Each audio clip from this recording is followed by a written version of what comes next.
Коми на арктический гектар поступило всего 18 заявлений. Цифру озвучили во время обсуждения в Госсовете Республики госпрограммы управления государственным имуществом.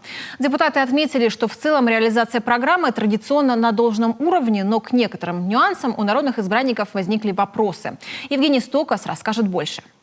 Цели программы управления государственным имуществом – максимально вовлекать госсобственность в оборот, находить незарегистрированное имущество, следить за компаниями с госучастием, проводить кадастровые работы, в том числе комплексные. За год республика заработала 195 миллионов рублей за счет дивидендов от госпредприятий, сдачи имущества в аренду и прочего. Комитет имущественных и земельных отношений после инвентаризации обнаружил, порядка 200 объектов недвижимости никак не используются, так что работы по вовлечению госимущества в оборот прибавилось.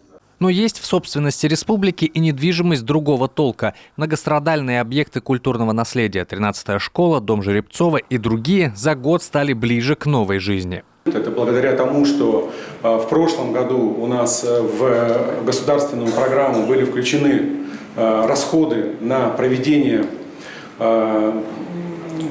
проектно-сметных, на разработку проектно-сметной документации. В этом случае она называется научно-проектная документация. Ее разрабатывают только исключительно те компании, которые имеют соответствующую лицензию, и она проходит особенную экспертизу. Эти мероприятия у нас выполнены. Понятно и суммы, необходимые на восстановление таких объектов, но не по всем решено, будут ли эти траты заложены в бюджет региона или это ляжет на плечи соцпартнеров.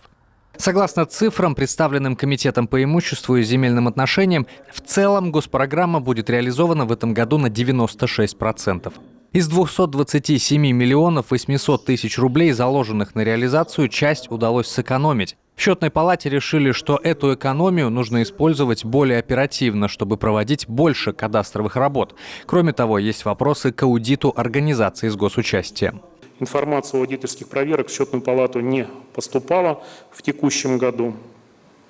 А контроль непосредственно со стороны комитета должен быть именно в этой части, потому что вопрос, тем более по перспективам на 2022-2024 год, как комитет озвучил, это и получение дополнительной отчисления от прибыли дивидендов от данных предприятий. Но вопрос аудиторских проверок, я думаю, надо все-таки усилить. Новое для комитета направление работы – программа «Арктический гектар». Она действует с августа. Заявок на получение земли от жителей республики поступило всего 18 от 24 заявителей. Для сравнения, в Архангельской области уже более 700, а в Мурманской без малого 2700. Депутаты Госсовета вопрошают, как же вышел такой скромный результат.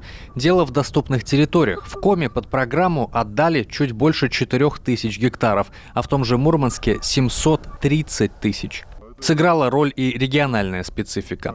Мы на комиссии и в соответствии с рекомендацией Министерства природных ресурсов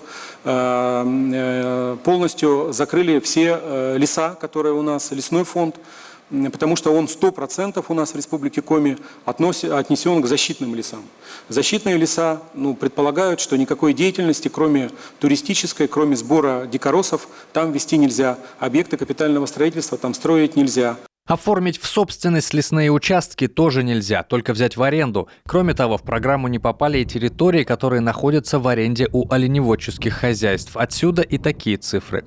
В комитете призвали делать окончательные выводы после 1 февраля 2022 года, когда доступ к нашим арктическим гектарам откроется для всех жителей России. Евгений Стокас, Артем Соколов, Юрган.